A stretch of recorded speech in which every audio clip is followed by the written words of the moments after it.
G'day, I'm David Abrahams and welcome to CCN's Weekly News 5 at 5, July 1, 2022, direct from the newsrooms of Central Coast newspapers. Happy new financial year. Now coming up this week, rail and education strikes set to continue, council's cashed up budget approved, youth centre reopens in Gosford, the HOTS Homeless Health Service saved at the bell, and a Mariners national women's team announced, and some local ninjas punching well above their weight. And this week was characterised by two major public strikes as rail workers and teachers engaged in industrial action. Rail workers striking primarily on safety issues to do with the new train sets in mothballs here on the Central Coast, and teachers striking for better wages and increased recruitment of the sector. We spoke with P&C representative Sharon Brown-Lee about the teacher strikes. The unprecedented concern that parents and P&Cs are talking to us about around some of the concerns around staffing, around subject specialists and having children who've got several years in high school now who haven't got a subject specialist maths teacher teaching maths. When there's a shortage of teachers, there's so many people relieving combined classes in the library, supervision only, not engagement in teaching and learning. These are things that we're hearing more and more about that's fairly unprecedented in the past and not as widespread. Now, Council Administrator Rick Hart formally passed the Council's upcoming budget this week at the monthly Council meeting. The improved bottom line will enable the Council to expand its road repair and vegetation management program, as well as accelerate water pipe repairs, largely thanks to the new rate and water rate increases. Remember, water rates will increase by 17% from today. What they've been able to do is actually increase the expenditure in those areas.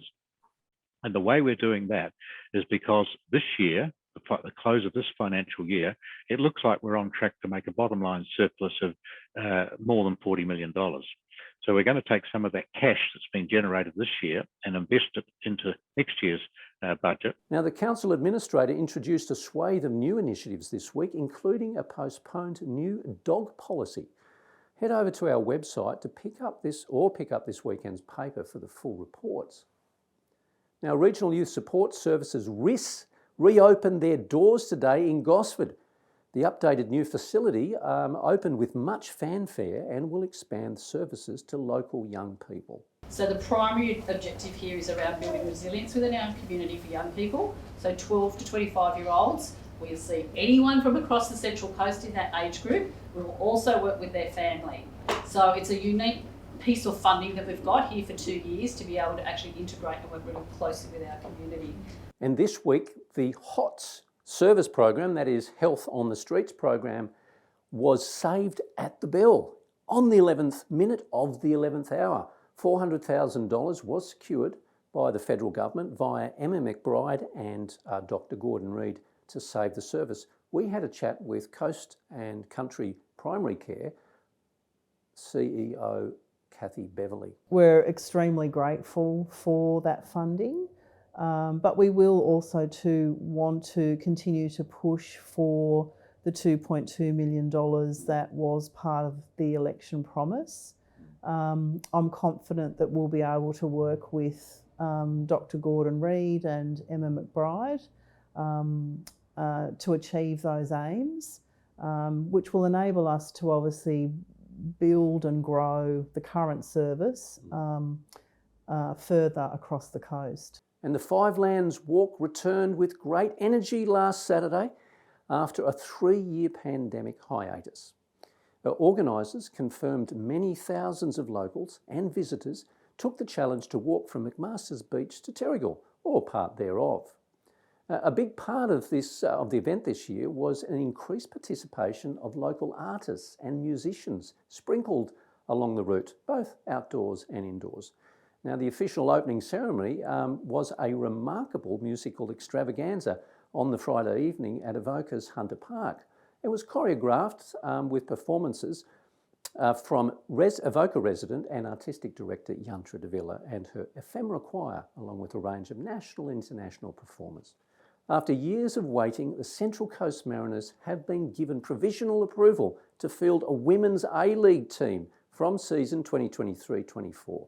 The final approval from the Australian FA will give the Central Coast its own professional national sporting team in line with the men. The club have indicated plans to secure a head coach by January and their first player signing in July next year. Now, all of these stories and many, many more written by local journalists can be found at our news website, coastcommunitynews.com.au, without a paywall, and in this week's print edition of the Coast Community News. Find us also on your mobile phone via the Google News and Apple News apps.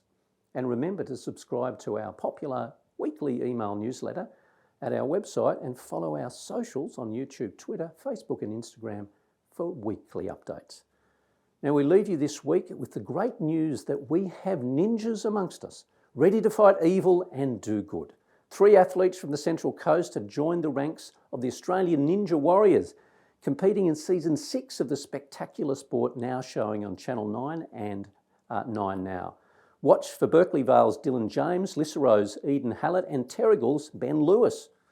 Now, have a great weekend and remember your umbrella.